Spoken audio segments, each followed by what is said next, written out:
Hoje a gente vai mergulhar a fundo numa carta bem importante que o Papa Francisco escreveu em 2022.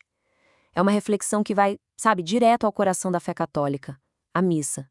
O nome do documento é Desiderio Desideravi.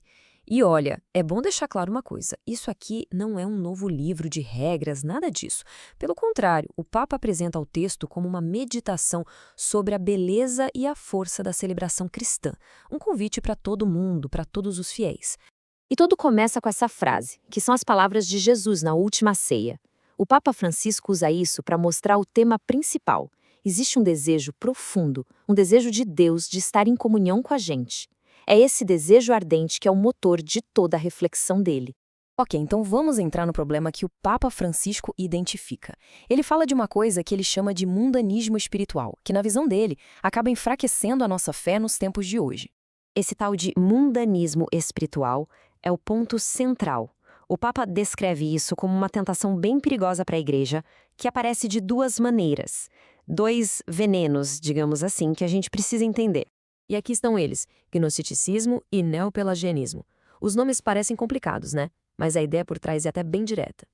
O gnosticismo é aquela fé que fica presa dentro da gente, focada só no que a gente sente ou no que a gente acha. Já o neopelagianismo é o contrário, é uma fé baseada num puro esforço, como se a salvação fosse algo que a gente conquista sozinho, na raça.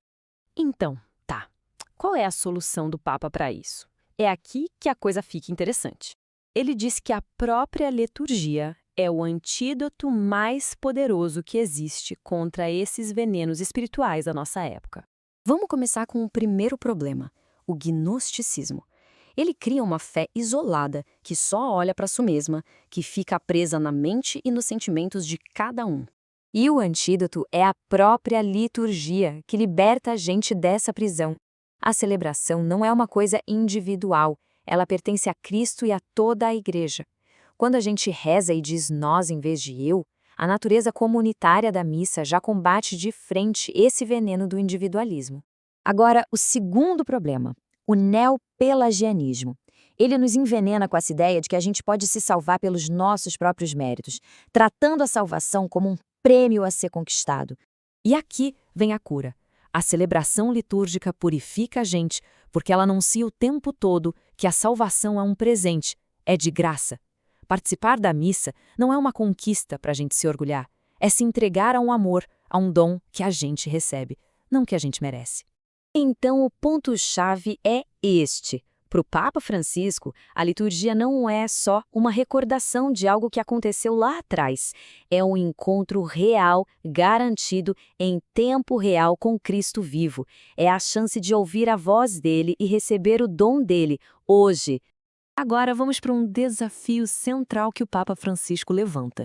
Ele argumenta que o homem moderno meio que desaprendeu a entender a linguagem da liturgia, que é a linguagem dos símbolos.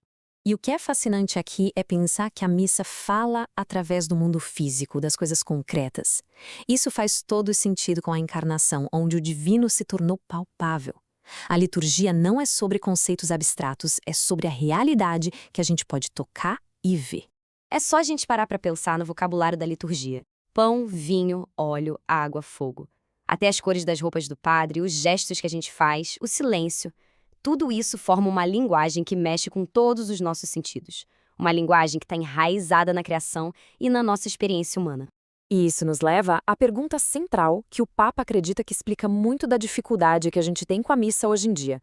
Se todos esses símbolos são as palavras, será que a gente não se tornou meio que analfabeto nessa linguagem? O Papa sugere que esse analfabetismo todo começa na forma como a gente enxerga o nosso próprio corpo. Se a gente perde o sentido do corpo como um símbolo, essa união íntima de alma e corpo, aí a linguagem física da liturgia, com seus gestos de ajoelhar, de sentar, de fazer o sinal da cruz, se torna incompreensível. Diante de tudo isso, o Papa Francisco aponta um caminho. Não se trata de mudar as regras, mas de focar de novo no que ele chama de formação litúrgica para todos. E aqui tem uma distinção que é crucial. Formação litúrgica não é só sentar e estudar livros sobre o assunto. É um processo de experiência, é ser moldado pela própria celebração, é conformar a nossa vida a Cristo participando ativamente dela.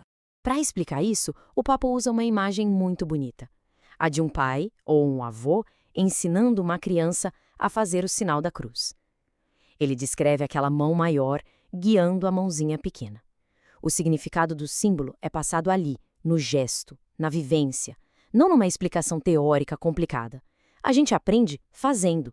Essa formação toda se traduz no que se chama de ars celebrandi, ou seja, a arte de celebrar. O Papa divide isso em 3 partes para toda a comunidade. Primeiro, entender a dinâmica do que está acontecendo. Segundo, entrar em sintonia com a ação do Espírito Santo. E terceiro, conhecer o que os símbolos significam. O ponto aqui é que essa arte exige dedicação. Não é para ser nenhum formalismo rígido onde ninguém pode respirar e nenhuma criatividade maluca onde cada um inventa uma coisa.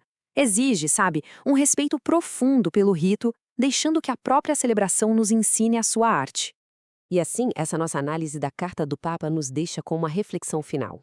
Se cada missa é, como ele insiste, uma chance garantida de um encontro real com Cristo vivo, o que será que a gente pode estar perdendo por falta de compreensão ou simplesmente por falta de assombro?